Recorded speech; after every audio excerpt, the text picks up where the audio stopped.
Friends, பிரண்டை துவையல் எப்படி பண்ணுறதுன்னு பார்க்கலாம்.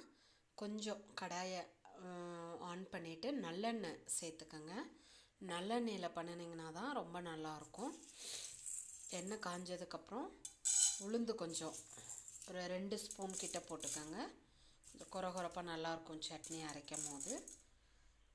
காஞ்ச மிளகா ஒரு 4 போட்டுக்கோங்க. காரத்துக்கு ஏற்ற மாதிரி காரம் போட்டுக்கோங்க.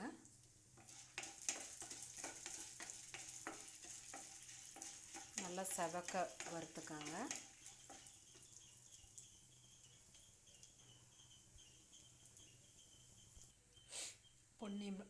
பொன்னிறமாக செவந்துருச்சு. சின்ன வெங்காயம் ஒரு 10 பல், பூண்டு ஒரு 4 பல் கொஞ்சம் பொடியாக நறுக்கி போட்டுக்கோங்க. வெங்காயம் நல்லா வதங்கிட்டு தக்காளி ஒரு சின்ன சைஸ் ஒரு தக்காளி பொடியாக நறுக்கி போட்டுக்கோங்க. இது ரெண்டும் நல்லா வதங்கட்டும். ஒரு குட்டி சைஸ் புளி போட்டுக்கோங்க. ஒரு லெமன் சைஸ் புளி கொஞ்சம் போட்டுக்கிட்டு எல்லாமே நல்லா வதக்கிக்கோங்க. வெங்காயம் தக்காளி புளி நல்லா வதங்கிருச்சு. இதுக்கப்புறம் பிரண்டை நறுக்கி வச்சுருக்கிற பிரண்டையை க்ளீன் பண்ணி நறுக்கி வச்சுக்கோங்க. அந்த பிரண்டையை ஆட் பண்ணிக்கோங்க. நான் பிரண்டையை கொஞ்சம் நல்லெண்ணெய் போட்டு தனியாக வதக்கி வச்சுருக்கேன்.